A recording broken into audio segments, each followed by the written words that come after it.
السلام علیکم۔ علیکم السلام ورحمۃ اللہ، کیسے ہیں؟ خیریت سے ہیں آپ؟ الحمدللہ سر، بہت شکریہ سر۔ میں بولتا ہوں ایک بڑے عرصے کے بعد آپ سے ایک گفتگو کا موقع حاصل مل رہا ہے مجھے، تھوڑا سا کنفیوز بھی ہو رہا ہوں۔ اللہ آپ کو سلامتی دے، اللہ آپ کو عزت دے۔ Thank you sir for calling, call کرنے کا بڑا شکریہ۔ کہاں کے آدمی آپ؟ میں سر ضلع قصور سے ہوں، یہ پنجاب کے بالکل انڈیا کے نزدیک یہ شہر ہے، قصور شہر۔ جی جی سر۔ تو سر میں آج سے کوئی تقریباً 5 سال پہلے میں اہل حدیث تھا، ابھی الحمدللہ میں نہیں ہوں بالکل، صحیح ہے۔ تو سر یہ جو آپ فرما رہے تھے کہ تراویح کے حوالے سے جو آپ پہلے بیان کر رہے تھے کہ یہ بدعت ہے، تو سر ہمیں تو جو بچپن سے آج تک جو سکھایا جا رہا تھا وہ یہی تھے۔ آپ نے یہ پہلے میں وہ آپ کی تقریر سن رہا تھا، آپ فرما رہے تھے کہ اللہ کے نبی صلی اللہ علیہ وسلم نے یہ جماعت نہیں کروائی رمضان کے مہینے کے اندر بھی، ٹھیک ہے سر۔ تو ابھی تو سر وہ میں اس چیز سے بالکل کلیئر ہو چکا ہوں، تو سر میں ابھی کنفیوز ہو رہا ہوں بات کرتے کرتے، میرے کو سمجھ میں نہیں آ رہی میں کیا بولوں سر۔ اللہ آپ کو سلام۔ اس کے بارے میں سر تھوڑا سا بتائیے گا۔ بس تقریر کر لیا نا، وہ تقریر دیکھ لیں تراویح کے متعلق کہ یہ لوگ رسول پاک صلی اللہ علیہ وسلم آتے تھے نا، چٹائی کا وہ ایک حجرہ بناتے تھے مسجد میں۔ یہ شیعہ نے بھی روایت کیا، اہل بیت علیہ السلام کی بھی یہی حدیث ہے، مخالفین کی بھی یہی ہے۔ چٹائی کے اس گھر میں وہ نماز پڑھتے تھے رمضان کی راتوں میں، چٹائی کا چھوٹا سا حجرہ بناتے تھے۔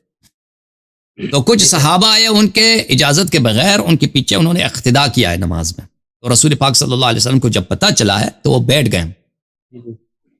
جب بیٹھ گئے یعنی ان کو پتہ چلا کہ لوگ میرے ساتھ جماعت کر رہے ہیں، میں نے اس جماعت کا تو حکم نہیں دیا، اجازت نہیں دیا، ایسی جماعت تو ہے نہیں، وہ بیٹھ گئے۔ تو یہ جماعت کے دوران امام جب بیٹھ جاتا ہے یعنی وہ جماعت سے وہ راضی نہیں ہے، وہ جماعت کو باطل سمجھتا ہے، یہ جماعت اللہ کی عبادت نہیں ہے۔ اور پھر وہ رسول پاک صلی اللہ علیہ وسلم نے ان لوگوں کو مسجد سے نکال دیا کہ جاؤ اپنے گھروں میں نماز پڑھو۔ پھر یہ لوگ اگلے رات آئے، رسول پاک صلی اللہ علیہ وسلم کے گھر کے باہر انہوں نے آواز بلند کیا، شور بلند کیا، اور پتھر سے پھینکے رسول پاک صلی اللہ علیہ وسلم کے دروازے پر۔ اور یہ بہت بڑی گستاخی ہے، آپ کو پتہ ہے کسی کے گھر پہ پتھر پھینک دو۔ ادب کا تقاضا یہ ہے کہ آپ آواز بلند نہ کریں، ٹھیک ہے نا، بے احترامی نہ کریں، آپ کٹکھٹائیں اور انتظار کریں، 3 دفعہ کٹکھٹائیں۔ اگر وہ باہر آتے ہیں، آپ کے پوچھتے ہیں کیا بات ہے، وہ سلام دعا کرتے ہیں تو بات کریں، اگر نہیں آتے تو وہ آپ کو حکم ہے واپس چلے جائیں۔ کسی بھی شخص کا حکم یہی ہے، اسلام میں یہی ہے کہ کسی کے گھر جاتے ہو نا 3 دفعہ کٹکھٹا دو دروازے کو، اس کے بعد اگر اسے جواب نہیں دے تو واپس جاؤ۔ پتھر پھینکنا یہ توحش ہے، آواز بلند کرنا گھر کے باہر سے، دیکھیں ایک شریف آدمی کے گھر کے باہر آپ جا کے اس کو آواز دے کر بلائیں، یہ بہت بے احترامی ہے۔ آپ جائیں نا پنجاب میں کسی بڑے آدمی کے گھر کے باہر، اس کو باہر بلائیں، اب چیخ کر کے آواز بلائیں باہر، یہ بدتمیزی ہے، بالکل یہ بد تہذیبی ہے۔ آپ ایک چودھری کے ساتھ یہ نہیں کرتے، آپ ایک عام دکاندار جس کا بازار میں دکان ہے، اس کے گھر کے باہر جا کے اس کو نہیں اس طرح آواز دے کے بلائیں گے، اس کو رنگ کریں گے، کٹکھٹائیں، بجلی نہیں ہے تو کٹکھٹائیں گے۔ ان لوگوں نے رسول پاک صلی اللہ علیہ وسلم کے ساتھ یہ کیا، اور نہ صرف آواز بلند کی، پتھر پھینکے انہوں نے۔ تو رسول پاک صلی اللہ علیہ وسلم غضب کے ساتھ باہر نکلے اور ان کو کہا کہ تم ابھی تک اسی فعل پہ اصرار کر رہے ہو، مجھے ڈر ہے کہ تم پہ لازم ہو جائے گا، یعنی عذاب لازم ہو جائے گا، تم اپنے گھروں کو چلے جاؤ۔ تو یہ خلاصہ تھوڑی سی گزارش اور کر سکتا ہوں کیا؟ جی بولیں سر۔ میں سر یہ تھوڑا سا ایک کنفیوژن ہے میرے کو، ٹھیک ہے، کہ جو ہمارے شیعہ بھائی ہیں، ٹھیک ہے سر، میں تو جو استاد محترم ہیں وہ بھی اہل نقوی ہیں، میرے شاگرد 2-3 ہیں وہ ماشاءاللہ بخاری ہیں، ٹھیک ہے سر۔ تو میرا تو سر زیادہ واسطہ نہیں ہے ان چیزوں سے سر، میں نہ ان چیزوں میں پڑھتا ہوں۔ تو سر ایک چھوٹی سی سر ریکویسٹ یہ کہ جو حضرت امیر معاویہ کے دور کے اندر وہ جو معاویہ کے جو ماننے والے تھے، میں تو ان کو مثلا رسپیکٹ سے نام لے رہا ہوں، مثلا رسپیکٹ ہوتی بھی ہے، کبھی نہیں بھی فیل ہوتی، فیل اس وجہ سے نہیں ہوتی کہ وہ حضرت علی رضی اللہ تعالیٰ عنہ کے خلاف وہ ممبروں پہ گالیاں جو بھی سسٹم تھا وہ کروا رہے تھے، شب و ستم کچھ بھی جو بولتے ہیں ان کے خلاف کوئی بغاوتیں کر رہے تھے حضرت علی رضی اللہ عنہ کے خلاف۔ اور سر آج کل جو ہمارے شیعہ بھائی ہیں وہ صحابہ جو کرام ہیں ان کے خلاف یہ جو مثلا بد زبانی مثلا جو کرتے ہیں، جو بھی مثلا کوئی بد اخلاقی سے پیش آتے ہیں سر، تو سر ان دونوں میں سر کیا فرق ہے، آپ کیسے اس نظریے کو دیکھتے ہیں؟ معاویہ نے رسول اللہ صلی اللہ علیہ وسلم کو گالی دی ہے، ٹھیک ہے نا، کیونکہ من سب علیاً فقد سبنی، یہ آپ کے کتابوں میں صحیح حدیث کے ساتھ۔ سر میں تو ان کو خلیفہ بالکل بھی نہیں مانتا سر، میں تو وہ باہر ہیں۔ اگر مانتے ہیں تو سوال کیوں کیا، کہتے ہیں دونوں میں فرق کیا؟ نہیں سر، نہیں سر وہ شیعہ جو حضرات ہے سر وہ باقی جو صحابہ کرام جو ان سے پہلے والے ہیں اور سن لیں بھائی، سن لیں عمر دیکھیں آپ کا سوال یہ ہے کہ اس دونوں میں فرق کیا ہے بھائی؟ صحابہ جی کو سر، برا بلا کہنا اور امیر المؤمنین علیہ السلام کو برا بلا کہنا، یہ ہے جی سر، المستدرک علی الصحیحین للحاکم النیشابوری. المستدرک علی الصحیحین للحاکم النیشابوری جزء ثالث، چاپ دار الفکر، سنہ 2009 میں چھپی ہے. اس کتاب میں آپ کو لے کے چلتا ہوں صفحہ نمبر 334 میں، 334 میں حدیث نمبر 4600 ملاحظہ فرمائیں 4673 ہے. اس کو فرمایا کہ صحیح، یہ حدیث صحیح ہے. 4673 4673 وافقہ الذہبی فی التلخیص صحیح. ذہبی نے تلخیص مستدرک میں کہا، اس نے بھی کہا یہ حدیث صحیح ہے. راوی کہتا ہے دخلت علی ام سلمہ رضی اللہ تعالی عنہ، میں ام سلمہ کے پاس گیا تھا. ام سلمہ رضی اللہ عنہ کی عمر کافی لمبی ہے، ان کی وفات سنہ 60 کے بعد ہے، سنہ 61-62 کے بعد ہے، ٹھیک ہے نا. اب مجھے یاد نہیں پڑتا 65 کو 67 بہت عرصے تک رہی ہے، یعنی معاویہ کے دور حکومت کو انہوں نے دیکھا. فقالت لی، میں ان کے پاس گئی تو انہوں نے کہا ایسب رسول اللہ صلی اللہ علیہ وآلہ وسلم فیکم، کیا تم مسلمانوں رسول اللہ صلی اللہ علیہ وسلم کو گالی دیتے ہو؟ ام سلمہ رضی اللہ تعالیٰ عنہ ایک مسلمان سے پوچھتی ہے جو ان کے پاس ملنے آیا ہے، ان سے پوچھتی ہیں کہ کیا تم لوگ مسلمانوں رسول اللہ صلی اللہ علیہ وسلم کو گالی دیتے ہو؟ فقلت معاذ اللہ او سبحان اللہ او کلمۃ نحو ذلك، تو میں نے کہا کہ سبحان اللہ، یا میں نے کہا اللہ کی پناہ، معاذ اللہ او نعوذ باللہ، میں نے سر کچھ کلمات کہے. انہوں نے فرمایا سمعت رسول اللہ صلی اللہ علیہ وآلہ وسلم یقول، میں نے خود رسول پاک صلی اللہ علیہ وسلم سے سنا من سب علیا فقد سبنی، جس نے رسول امیر المؤمنین علیہ السلام کو گالی دیا اس نے مجھے گالی دیا. تو معاویہ نے جس شخص کو گالی دیا یعنی رسالت پناہ صلی اللہ علیہ وسلم کو گالی دیا، ٹھیک ہے نا. شیعہ اگر صحابہ کو برا کہتے ہیں اس میں بڑا فرق ہے. ایک شخص رسالت پناہ صلی اللہ علیہ وسلم کو گالی دیتا ہے وہ اللہ کا دشمن ہے، اس کو حضرت کہنا، اس کو رضی اللہ کہنا، اس کو امیر کہنا، اس کا احترام کرنا رسول اللہ صلی اللہ علیہ وسلم کو گالی دینے کے مترادف ہے، توہین کرنے کے مترادف ہے. ایک وہ ہے اور ایک شیعہ حضرات ہیں، وہ صحابہ جن کے ثابت ہے کہ آپ ہی کی کتابوں سے، ہمارے کتابوں سے، کہ ان کے برے کام ثابت، ان کو برا کہتے ہیں.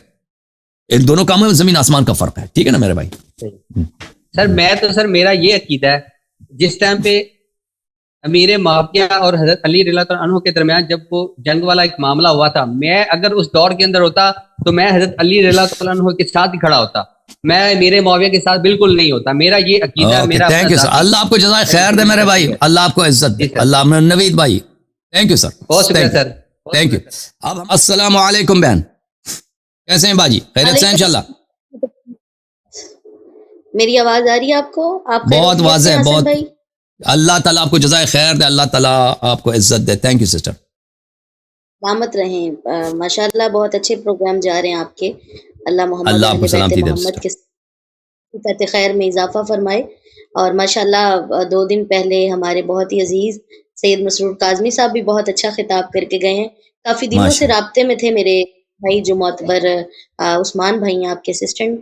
شابان سے کچھ روٹین نہیں بن رہی تھی، جشن کے حوالے سے کچھ مصروفیات تھیں اور مجالس کے حوالے سے. پھر آج تھوڑا وقت ملا تو میں نے کہا ضرور ہم اپنے بھائی کو جوائن کریں.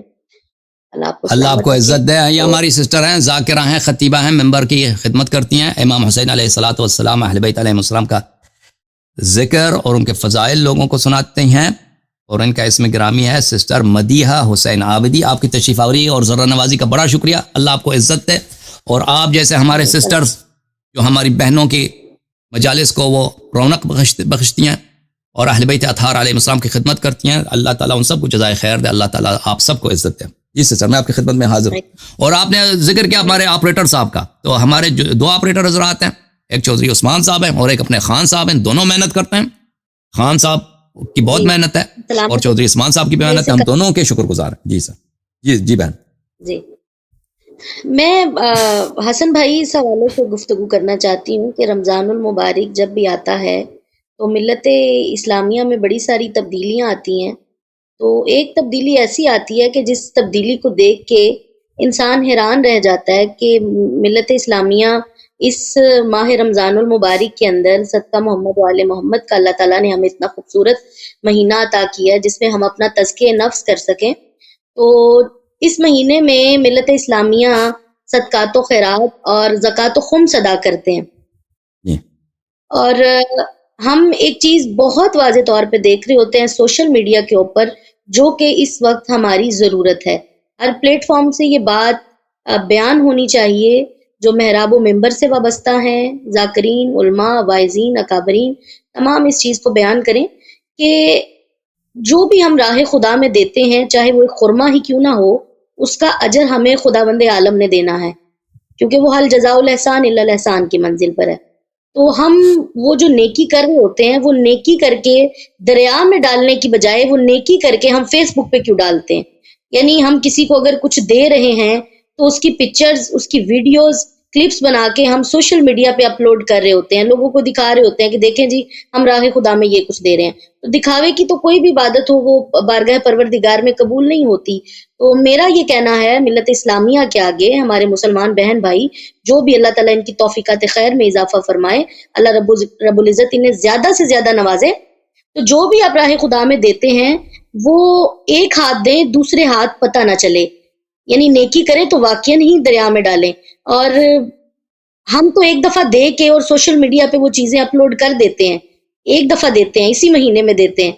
لیکن ان لوگوں کو جن کی تصاویر، جن کی ویڈیوز سوشل میڈیا پہ اپلوڈ ہوتی ہیں، انہیں پورا سال دوسرے لوگوں کو فیس کرنا پڑتا ہے، جو کہ ایک نہایت ہی غلط عمل ہے. اس حوالے سے میں چاہتی ہوں کہ آپ تھوڑی سی لوگوں کو رہنمائی دیں کہ ٹھیک ہے، بارگاہ پروردگار آپ کو نوازا گیا ہے تو اسے اس طریقے سے دیں کہ جس سے اللہ محمد و اہل بیت محمد کی ذات جو ہے راضی ہوں اور ان کی خوشنودی ہمیں حاصل ہو. جی بالکل سسٹر، آپ نے صحیح فرمایا. انشاءاللہ میں امید کرتا ہوں کہ مومنین اسی طریقے سے کریں گے، اپنے صدقات اور عطیات اس طریقے سے کریں گے جس میں کسی کو شرمندہ نہ ہونا پڑے، کسی کو شرمندہ نہ کریں، اور اپنے نام بڑھانے کے لیے جی اور لوگوں کو دکھاوے کے لیے خرچہ اخراجات نہ کریں، بلکہ اللہ کی رضا کے لیے بغیر ریا کے نیک کام میں حصہ لیں. Thank you sister. کوئی مزید حکم ہے تو ہم آپ کی خدمت میں حاضر ہیں سسٹر. جی، اس حوالے سے مجھے عثمان بھائی نے کہا تھا کہ مولا کے ذکر کے حوالے سے کہ آپ تھوڑا سا فضائل اور تھوڑا سا مصائب بیان کیجیے گا. تو میں قرآن پاک کی اس آیت سے، کیونکہ اکثر اوقات آپ کو پتہ ہے ہماری مجالس پہ لوگوں کا اعتراض ہوتا ہے کہ ہم اپنی مجالس پہ سرکار رسالت مآب صلی اللہ علیہ وآلہ وسلم کا ذکر نہیں کرتے. ہم ہر وقت علی علی کرتے ہیں، علی کے فضائل پڑھتے ہیں، علی کے قصیدے پڑھتے ہیں، بلکہ ہم حقیقت سے ان کا فخر کرتے ہیں. الحمدللہ ہم اس ہستی کا ذکر کرتے ہیں جس نے ساری زندگی اپنی اطاعت مصطفیٰ میں گزاری ہو، حقیقت محمدیہ کو ادراک کیا ہو. اور میں سمجھتی ہوں کہ اگر ملت اسلامیہ آج بھی ایک پلیٹ فارم پہ اکٹھی ہو جائے، حقیقت محمدیہ کو درک کر لے، تو ہمارے مسلمانوں کے اندر جتنا انتشار ہے، جتنی فرقہ بندی ہے، یہ بھائی بھائی کے خون کا پیاسا ہے، مسلمان کے خون کا پیاسا ہے، یہ ساری لڑائیاں، یہ سارے جھگڑے فساد ختم ہو سکتے ہیں. ہم ایک پلیٹ فارم پہ اکٹھے ہو سکتے ہیں. اس لیے کہ قرآن پاک میں اللہ تعالیٰ ارشاد فرماتا ہے کہ قل ان کنتم تحبون اللہ فاتبعونی یحببکم اللہ ویغفر لکم ذنوبکم واللہ غفور رحیم. کہ میرے حبیب ان لوگوں سے فرما دیجئے جو مجھ سے محبت کا دعویٰ کرتے ہیں کہ اللہ اس وقت تک دعوی محبت کو قبول نہیں کرتا جب تک کوئی میرے رسول کا اتباع نہ کر لے، میرے رسول کی پیروی نہ کر لے. اللہ اس وقت تک دعوی محبت کو قبول نہیں کرتا. پروردگارہ پھر تو دعوی محبت کو کیسے قبول کرتا ہے؟ تو اللہ کی آواز آئے گی کہ جب جس نے میرے حبیب کا اتباع کر لیا، میرے رسول کی اطاعت کر لی، پھر اسے زبان سے کہنے کی ضرورت نہیں کہ میں اللہ سے محبت کرتا ہوں. آواز قدرت آئے گی، جو بھی میرے رسول کا اتباع کرے گا میں اللہ خود اس سے محبت کروں گا. تو نتیجہ یہ نکلا کہ اللہ نے اپنے لیے عشق و محبت کا جو محور و مرکز قرار دیا ہے وہ ذات رسالت مآب صلی اللہ علیہ وآلہ وسلم کو قرار دیا ہے. اور سنت الہی پر عمل کرتے ہوئے ہم شیعہ نے، علی ابن ابی طالب نے اپنے لیے جو عشق و محبت کا کعبہ بنایا ہے وہ کسی اور کو نہیں بنایا بلکہ بطول کے بابا کو بنایا ہے. ہم شیعہ جسے بھی مانتے ہیں ذات رسالت مآب صلی اللہ علیہ وآلہ وسلم کی وجہ سے مانتے ہیں، جس کا اقرار کرتے ہیں ذات مصطفیٰ کی وجہ سے کرتے ہیں. اور ملت اسلامیہ کو اتحاد البین المسلمین کے تحت ہم یہ بتانا چاہتے ہیں کہ جن کا بھی ہم انکار کرتے ہیں وہ بھی ذات رسالت مآب صلی اللہ علیہ وآلہ وسلم کی وجہ سے کرتے. کیوں؟ کیونکہ ہمارے علماء نے، ہمارے ہادیوں نے، ہمارے پیشواؤں نے، ہمارے رہنماؤں نے، ہمارے جتنے بھی لیڈرز ہیں، انہوں نے ہمیں درس یہ دیا ہے کہ کی محمد سے وفا تو نے تو ہم تیرے ہیں، یہ جہاں چیز ہے کیا لوح و قلم تیرے ہیں۔ تو جس نے بھی کائنات میں سرکار رسالت مآب صلی اللہ علیہ وآلہ وسلم سے وفات کی ہے، وہ چاہے انسان ہو یا حیوان ہو، ہم شیعان علی بن ابی طالب اس کا احترام کرتے ہیں۔ جی سسٹر، اللہ آپ کو جزائے خیر دے۔ کال ان کی کٹ گئی میرے خیال میں۔ تھینک یو سسٹر، اللہ آپ کو عزت دے، اللہ آپ کو سلامتی دے، آپ کے کلام سے بڑا استفادہ کیا، اور طیب اللہ انفاسکم، آپ کی بہت ہی شکریہ۔